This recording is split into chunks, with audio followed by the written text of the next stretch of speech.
Jesus, who came for the lost sheep of the house of Israel, shouldn't be an offense to your new Jewish family. He's perhaps the answer that nobody knew they were looking for. And so I want to encourage you, if you're in a mixed marriage, have that conversation again. And don't listen necessarily to what anybody else told you. Do your own research. Dig into the scriptures. Look at the history. And ask yourself the question, could Jesus in fact be the unifying factor here that we never knew existed? Welcome to A Jew and a Gentile Discuss. I'm your co-host, Carly Berna. And I'm Ezra Benjamin. We're a Jew and a Gentile who both believe in Jesus and believe that there's value in looking at history as well as today's world and the headlines through both a Jewish and a Christian lens. If you're watching this season, thank you for joining us on YouTube. If you're listening, thank you for listening on your podcast app. We're on YouTube this season, so like and subscribe to our channel there if you're interested.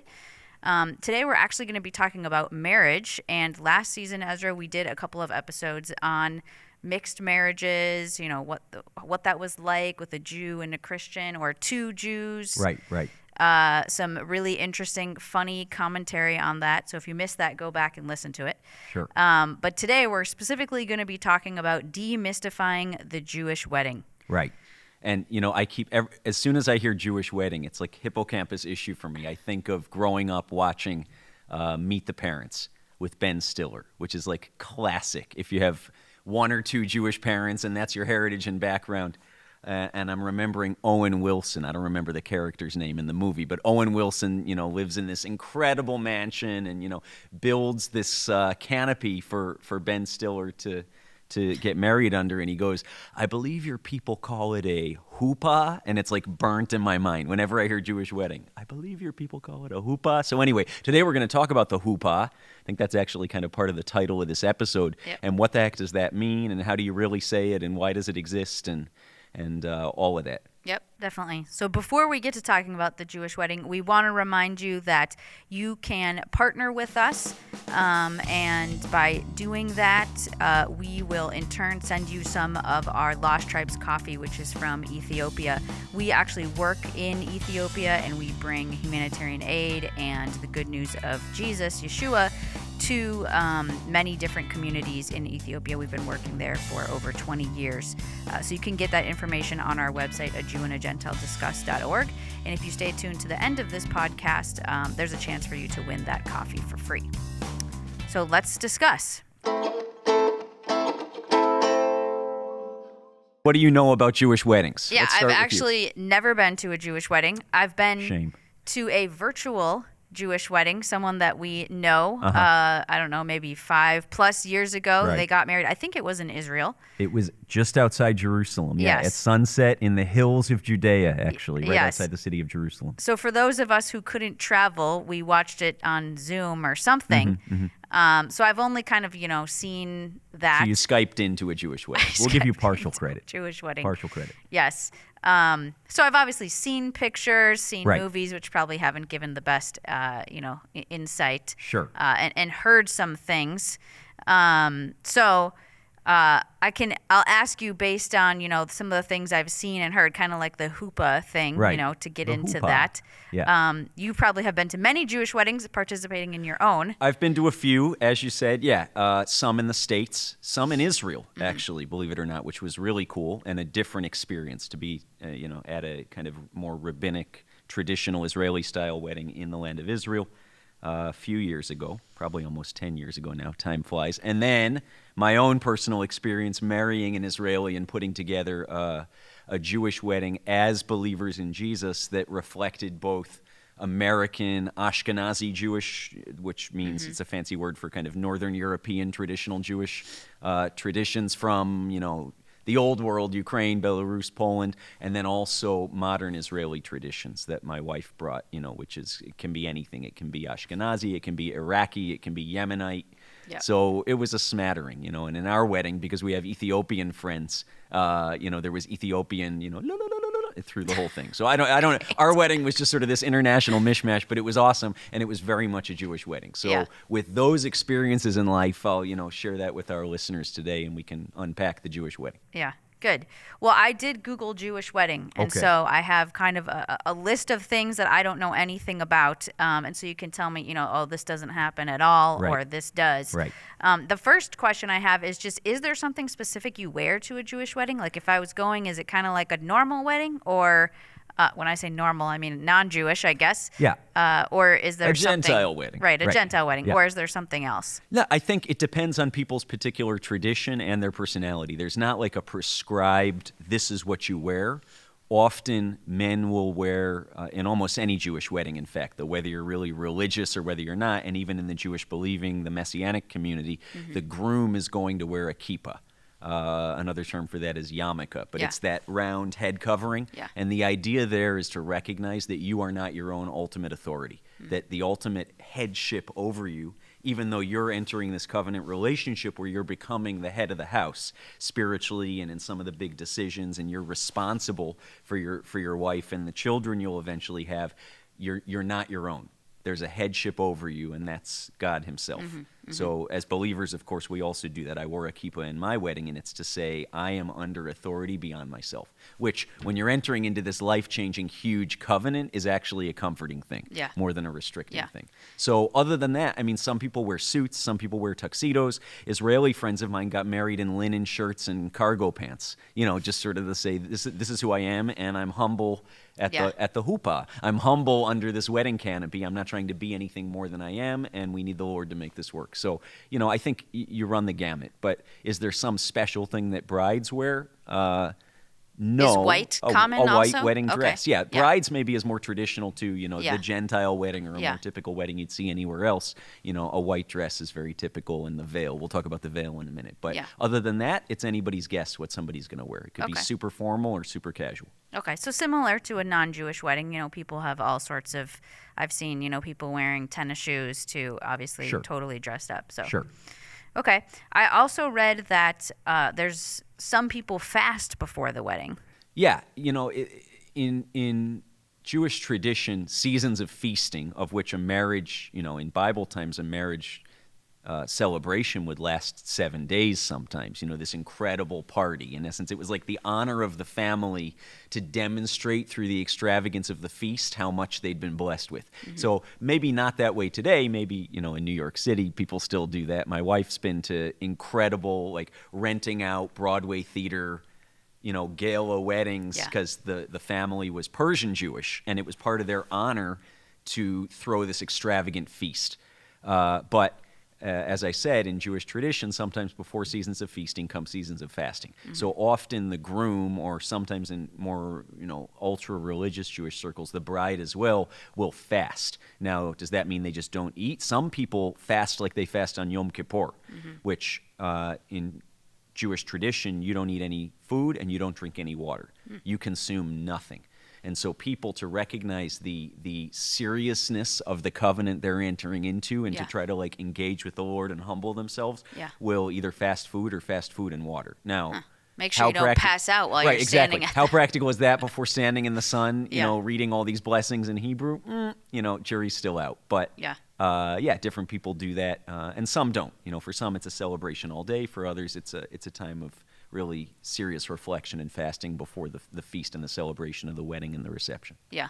Very different than I'm thinking of a friend of mine. I went to her wedding, and we went and got in and out before the wedding. Right. So there was definitely feasting before the wedding instead of a fast. Right. Well, that's my wife and I did a little bit of fasting before our wedding, but in Israeli tradition, you feed the guests, because how could you not? You got to get people a little bit tipsy and very well fed before the ceremony, or how could they possibly enjoy it? Don't ask me how tipsy. So all these people came to us and said, the food was wonderful. We loved the wine before the ceremony. And I said, must be nice. I wouldn't know because I was in the back, trying not to pass out. And anyway, but it was all worth it. Okay. So the second thing, and there's some Hebrew words here that I'm probably just going to get wrong, so you can correct me. Yeah. Bedeken? Yeah, bedeken is the idea of, well, let me first say, in a non-Jewish wedding, how does the bride come down the aisle? She comes down the aisle with the veil on, right? And at some point in the ceremony, either, before you may kiss the bride, or once the ring's on the finger, or once the vows have been said, the veil comes off, right? It's like, okay, now this is it. But in Jewish tradition, it's the other way around. So the bride comes down with her parents, if they're living. She comes down, mother on one side and father on the other, or a representative family member, and she gets left halfway down the aisle. She doesn't come all the way into the chuppah, the Hooo-paaah, as Owen Wilson said, which we'll talk about in a minute. But the groom comes and meets her, and she has no veil on at this point. Or I should say, the veil is on, but it's not covering her face. Okay. Why? Well, one of the reasons is, if you remember the story in Genesis, Rebecca and Leah, right? That Jacob gets tricked by Laban into marrying the wrong woman. Mm-hmm. And so it's almost like even today, if the veil's off, you see who it is that you're marrying. And the other interesting thing, maybe it's more rabbinic tradition, but it's interesting nonetheless, is the groom takes the veil and he puts it over the bride's face. And one of the things this represents is, even though you're forming a covenant where you're becoming one, the two shall become one, you become one flesh, there's still a distinction in identity, which is important in Jewish culture. I think even, in the Judeo-Christian ethic that a lot of countries, including here in the U.S., has become really part of our own judicial system and our own thinking and our own laws. It's the idea that every person, male or female, is a distinct individual with rights and identity, that you don't lose your identity when you get married. You're joining your identity with another person in oneness, but you're still your own. And so the groom puts the veil over the bride's face and says, I recognize that you are a distinct individual who's joining herself to me. So a lot more we could say about that, but it's just sort of interesting. People who attend Jewish weddings for the first time go, wait a minute, this seems backwards, but those are some of the reasons. Got it. Okay. So then the Hooo-paaah. Yeah. What is that? The Hooo-paaah, so I'll say it in Hebrew with full phlegm, all right? It's a good thing you're sitting a few feet away from me, Carly. So Hooo-paaah is a canopy. Okay. So why the canopy? It can signify a couple things. A Hooo-paaah has typically 4 poles. It's usually, it can be decorated with flowers or it can be made ornate, but the structure itself is kind of humble. It's wood posts. My wife and I use just birch wood kind of posts. These 4 posts that hold up a sheet. So let me talk about first just the structure itself. The idea is, remember, the groom goes down, meets the bride, puts the veil over her face, comes back down the aisle with her, and they enter the chuppah together. So the groom starts there alone, but then he goes and gets the bride, and he brings her under the chuppah. So in essence, it's symbolic of saying that the groom built the house, and when it's ready, he's going to get his bride, and they're entering this new canopy of covenant relationship together. Mm-hmm. So literally, he's bringing her into his own house. He's prepared a dwelling, a canopy, a covering for her, but then also symbolically and in the eyes of God, they're coming together under the covering of this covenant. And in many Jewish weddings, if not most, the canopy that's sort of, between these 4 poles and these cross beams, you have this semi-translucent fabric, and very often it's the groom's own talit. Okay, I said a fancy word. What's a talit, Ezra? Well, I'm glad you asked, Carly. It's the prayer shawl. So if you've seen Jewish men, when they pray, they have this kind of big piece of fabric with tassels on the ends wrapped around their shoulders. Or even sometimes, if they're really intense in prayer, we'll put it over our heads and just shield ourselves from everything except that kind of intimate moment with the Lord. And so the prayer shawl, the garment of prayer and praise that the groom has worn in his lifetime, in his own relationship with God, becomes the canopy covering. So the idea is my relationship with God and my recognition of his holiness and my need to pray and seek his favor and seek his face become the very covering of this covenant relationship that I'm making.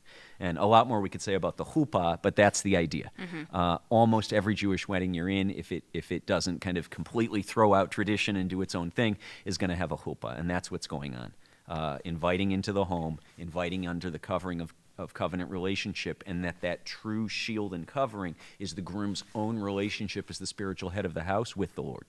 And so at this point, is this where the circling occurs? Great question. So yes, so once they're under the Hooo-paaah, something else kind of odd in the Gentile world perhaps to a visitor to a Jewish wedding happens, but it's in almost every Jewish wedding.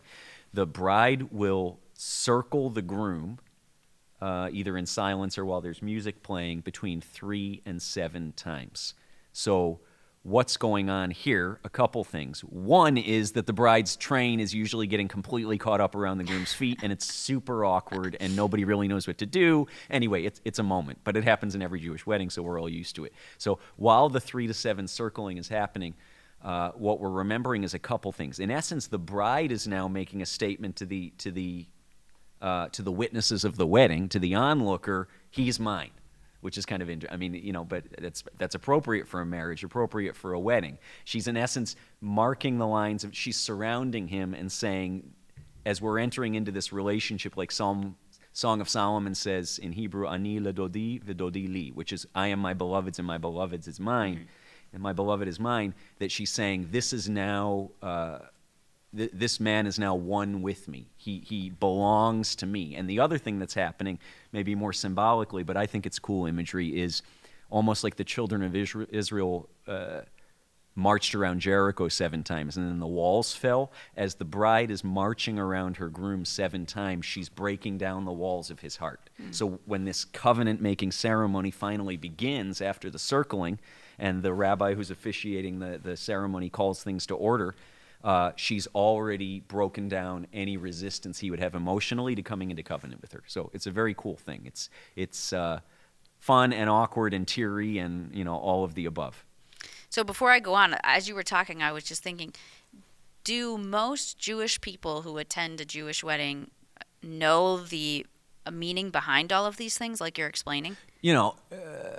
Some do, and some would say, my wife and I watched Fiddler on the Roof this past week because she watched it as a kid and had this nostalgic thing. So we just watched it. And how does the movie begin? Why do we do what we do? Why do we eat how we eat? Why do we dress how we dress? I can tell you in one word: tradition. So whether Jewish guests at a Jewish wedding know all of this, the symbolic, the deeper meaning behind these things that was developed over millennia or comes from the Bible, or whether they just know that this is what happens because it's tradition, hard to say. I think it's going to depend on the wedding guest. Yeah.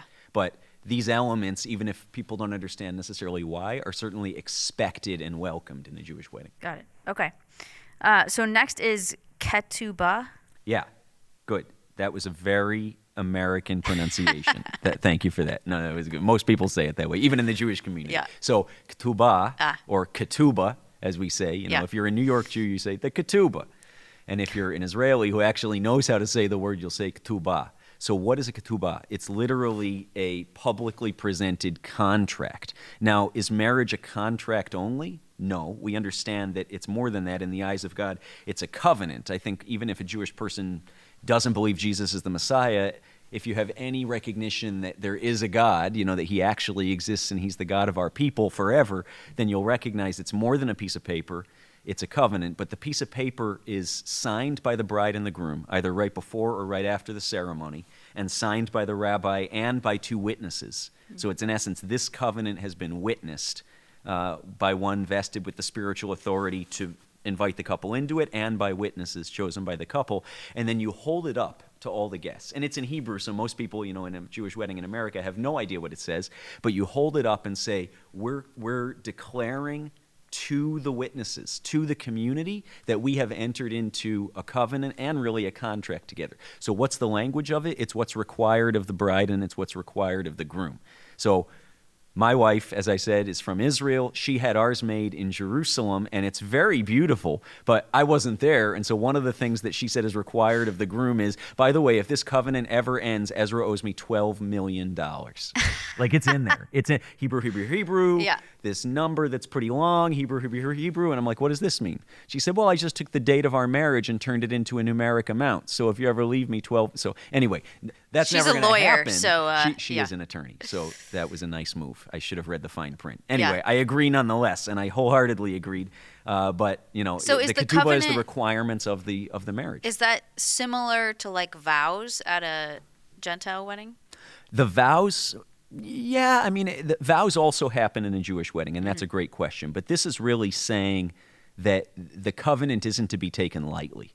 I guess in civil weddings, right, we have this marriage certificate, and there's not necessarily terms, but you're saying, I'm signing, agreeing that my status as a person here has fundamentally changed. I'm no longer single. I'm in this relationship that cannot easily be broken. So I think, even historically in Jewish tradition, it was the same idea.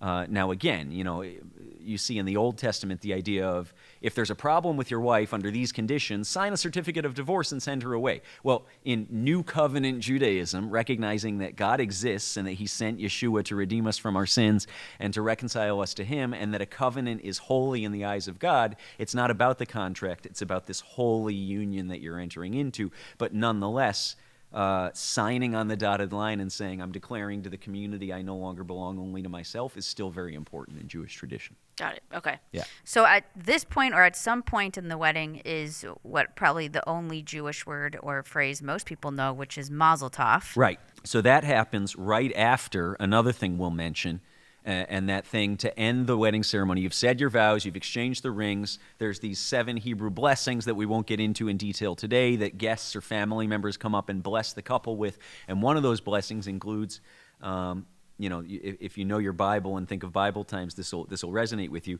The groom actually holding a glass of wine to his wife's lips, and she takes a sip. And it's saying, with this sip, you're entering into covenant with me. This is your acknowledgement and consent to enter into covenant. All of that happens, and then the groom, you've seen this in so many movies, right? It's like stereotypical, but it happens in every Jewish wedding. Somebody puts a glass down. If the person hates the groom, they're going to put like a thick bar glass, like a real, those old, anyway, 8-sided. And if they like the groom, they're going to do like a crystal wine glass, so it's easy to stomp. But it's wrapped up usually, or just left, alone on the floor, and the groom stomps this glass. And then they say Mazel Tov. But why is he stomping a glass? And there's a couple things that we remember. One is that the temple in Jerusalem, right? There's been 2 temples in Jewish history. Ezekiel and parts of the New Testament talk about a 3rd temple that's yet to be built before the return of Jesus. More on that in another episode. Still doesn't exist as of 2022 in Jerusalem. But there's people who want it to. So we remember the sadness of the destruction of the temple, that in essence we're living without the biblically prescribed, God-ordained sacrificial system in our Jewish culture and religious practice. So that's one thing we remember. But the other thing, maybe even more relevant to all of our audience to remember, is that a covenant is like a glass. And if you break it, you can't put it back together easily, or maybe even at all. And so it's this serious moment where when the groom's stomping that, he's saying a covenant is like a finely crafted crystal. And it's easily broken and not easily put back together. And so it's just this solemn moment, but then the groom crushes that glass under his foot, and that's the end of the ceremony.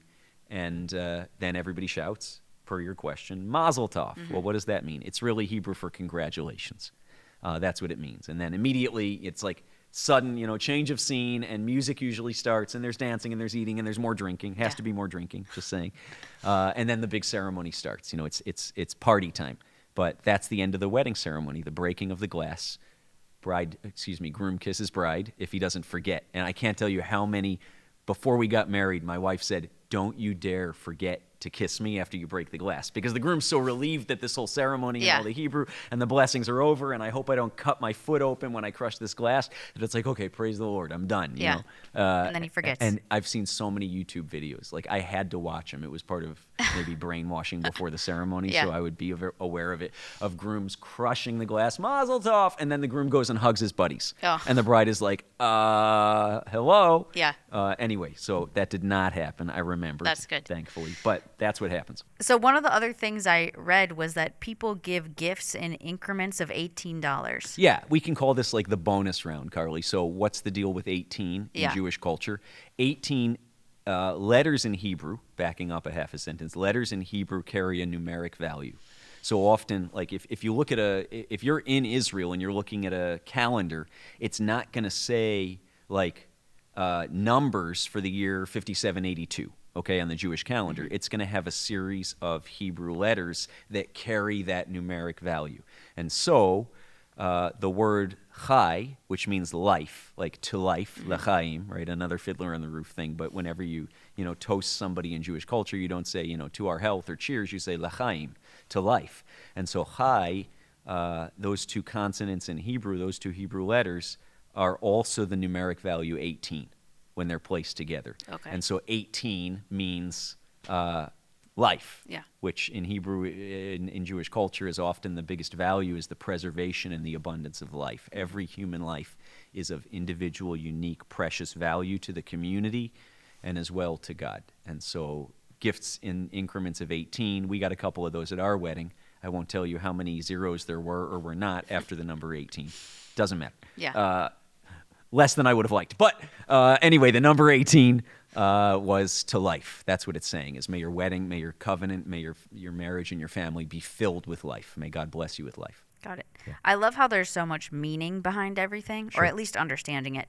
But to those listening to especially our Christian audience, they might be saying, great, now I understand this, but how is this really applying to my everyday life, and why should I really care?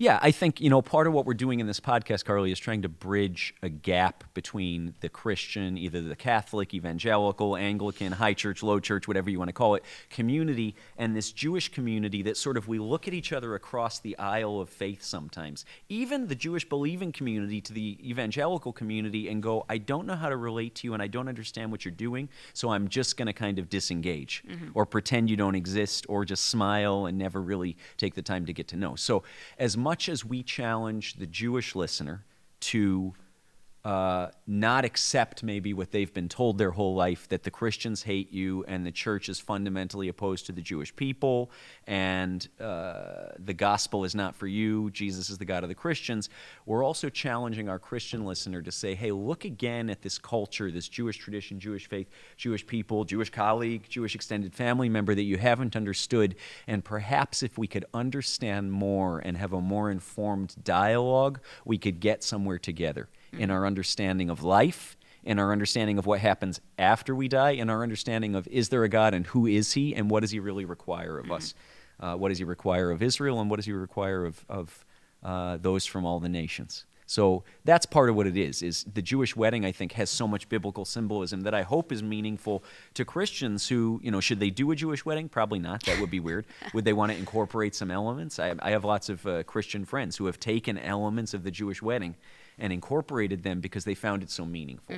So that's one application. But the other is, hey, I hope you get invited to a Jewish wedding. And when you do, you may know more than the Jewish person sitting next to you, not just what's about to happen, but why is it happening. And that can prompt an awesome dialogue. Sometimes just showing that you cared enough to learn a little bit about somebody who's different than you can go a long way in a relationship and a meaningful dialogue. So that's the idea. Plus, I think it was our first episode this season where we talked about the Pew survey and how many mixed marriages there are between Jews and Christians. You're right. And so, exactly, the Pew survey on the American Jewish community, demographics of the American Jewish community came out in 2020. It was conducted in 2020, actually, and then the results came out, I think, in 2021. But anyway, I digress. One of the fascinating to me statistics, maybe interesting to our listeners, is that as of 2020, over 50% of Jewish people, meaning they have a Jewish parent or grandparent and they identify as Jewish, over 50% of those people in America are marrying non-Jews. So what we call mixed marriages or intermarriage, but that's a way of saying one spouse is Jewish and one is not. So what's the relevance of that? Well, as we talk about a Jewish wedding, over half of American Jews are in the dilemma of, okay, I've identified to whatever degree I have with my family and my history and my religion and my ethnicity. Now I'm marrying somebody who doesn't carry that background. What do we do about the wedding? What do we do about having a marriage and starting a family? And how do we raise our kids? I mean, these are major issues that all of a sudden faith and heritage and even ethnicity and religious practice become maybe more important than they were to us as single men and women.